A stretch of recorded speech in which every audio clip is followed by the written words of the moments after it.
நம்ம மல்லி சீரியல்ல என்னெல்லாம் சுவாரஸ்யமான விஷயங்கள் நடக்க போகுதுன்னு பார்க்கலாம் வாங்க.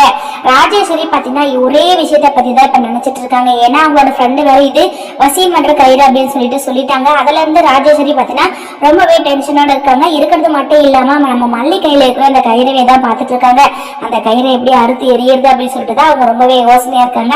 அந்த நேரம் பார்த்து நம்ம அண்ணன் புண்ணியமா பாத்தீங்கன்னா வீட்டுக்கு வந்துடுறாங்க. வீட்டுக்கு வந்துமே மல்லி என்ன பிள்ளை எல்லாமே நல்லபடியா முடிஞ்சிருச்சா? என்ன நான் வரும்போது வீட்டுல யாரும் இல்ல, இப்ப எல்லாரும் வந்திருக்காங்க அப்படின்னு சொல்லிட்டு எல்லாம் நம்ம அண்ணன் புண்ணியமா கேட்க உடனே ராஜேஸ்வரி வந்து யார் வீட்டுல வந்து என்ன வார்த்தை பேசுறீங்க? இது என் வீடு, நான் எப்ப வேணா போவேன், எங்க வேணா போவேன், எப்ப வேணா வருவேன், அப்படிலாம் ஜாட மாதிரியா பேசுறதுக்கு உங்களுக்கு எந்த ஒரு ரைட்ஸ் இல்ல. வந்தீங்களா உங்களோட வேலையை பார்த்துட்டு போயிட்டே இருக்கணும், தேவையில்லாத வார்த்தையெல்லாம் வெளியில விடக்கூடாது அப்படின்னு சொல்லிட்டு ராஜேஸ்வரி ரொம்பவே கடுப்பா பேசிட்டு இருக்காங்க. ஏன்னா இந்த பிரச்சனைக்கு எல்லாத்தையுமே காரணம் வந்து முழுக்க முழுக்க அன்னபுண்ணியம்மா தான் அப்படின்னு சொல்லிட்டு ராஜேஸ்வரிக்கு நல்லாவே தெரியும். ஆனா எப்படி தடுத்து நிறுத்துறது அப்படின்னு சொல்லிட்டு ராஜேஸ்வரிக்கு தெரியலங்க.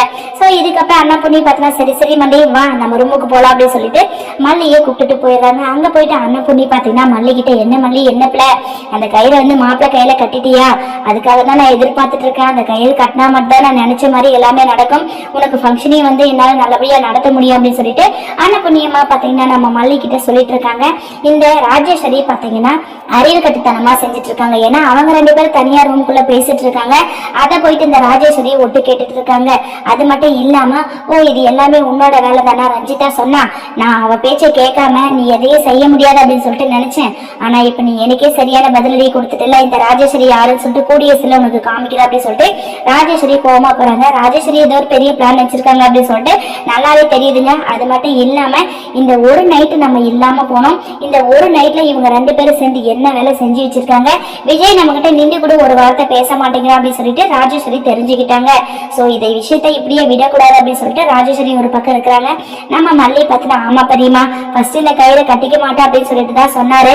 ஆனா வாண்டடா அவரே வந்து இந்த கையில கேட்டாரு, வேற வழியே இல்லாம நான் வந்து கையில கட்டி விட்டுட்டேன் அப்படின்னு சொல்லிட்டு மல்லி சொல்றாங்க. அண்ணன் புண்ணி பார்த்துனா பாத்தியாப்புல நான் சொன்னல கடலாம் ஒரு வழியை அமைச்சு கொடுப்பான், டைமிங் அமைச்சு கொடுப்பான்னு சொல்லிட்டு சொன்னல. ஒரு நல்ல நேரம் உங்களுக்கு ஸ்டார்ட் ஆயிடுச்சு. இதுக்கப்புறம் நீ எதுக்கும் கவலைப்படாத. நீ ஆசைப்பட்ட மாதிரி நீயும் அப்படியும் இனிமே ஒண்ணு சேர்ந்து வாழ போறீங்க. யாரு வந்தாலும் அதை தடுத்து நிறுத்த முடியாது அப்படின்னு சொல்லிட்டு அண்ணன் புண்ணியமா சொல்றாங்க. ஆனா ராஜேஸ்வரி சும்மா இருப்பாங்களா? விஜய் வீட்டுக்கு வந்ததும் வராதமா இந்த கயிறு என்ன ஏது அப்படின்னு சொல்லிட்டு விசாரிச்சு இப்படிப்பட்ட கயிறு எல்லாம் இருக்கக்கூடாது அப்படின்னு சொல்லிட்டு எல்லாம் நம்ம ராஜேஸ்வரி பாத்தீங்கன்னா விஜய் கிட்ட சொல்றாங்க. ஆனா விஜய் வந்து இல்லக்கா இது வந்து கோயில்ல இருந்து மந்திரிச்சு கொடுத்த கயிறு, இது எதுக்காகவும் நான் கையில இருந்து கழட்டக்கூடாது அப்படின்னு சொல்லிட்டு நம்ம விஜய் சொல்றாங்க. உடனே நம்ம ராஜேஸ்வரி பாத்தீங்கன்னா அப்படியா யார் கொடுத்தாங்க, எங்க இருந்து கொடுத்தாங்க அப்படின்னு சொல்லிட்டு எல்லாம் ராஜேஸ்வரி கேக்குறாங்க. விஜய்க்கு அதெல்லாம் தெரியாது இல்லைங்களா, மல்லி கொடுத்தா அவ்வளவுதான் அப்படின்னு சொல்லிட்டு நம்ம விஜய் சொல்றாரு. என்னடா நான் இல்லாத அந்த மல்லி கிட்ட கொஞ்சம் பேசுறியா, இப்படி எல்லாம் நடந்துக்கிறியா அப்படின்னு சொல்லிட்டு ராஜேஸ்வரி சொல்ல உடனே விஜய் இந்த அக்கா இங்க பாருங்கக்கா மல்லிகிட்ட நான் அப்படி எல்லாம் நடந்துப்பேன்னு சொல்லிட்டு நீங்க எப்பவுமே எதிர்பார்க்காதீங்க. அவ எனக்கு பொண்டாட்டி இல்ல, கோயில்ல இருந்து கொடுத்ததுன்னு சொல்லிட்டு சொன்னாங்க. சோ சாமியோடது அப்படின்னு சொல்லிட்டு தான் என் கையில கட்டிருக்கேன், என் மனசுல வேற எந்த எண்ணமும் இல்லை அப்படின்னு சொல்லிட்டு விஜய் சொல்றாரு. ராஜேஸ்வரிக்கு என்ன சொல்றதுனே தெரியலங்க. அடுத்ததான் என்னங்க நம்ம அன்னபுண்ணி போயிட்டு விஜய் கிட்ட திரும்பவும் தாலி பிரிச்சு கோக்குற ஃபங்க்ஷனை நடத்துறேன்னு சொல்லிட்டு சொல்ல போறாங்க.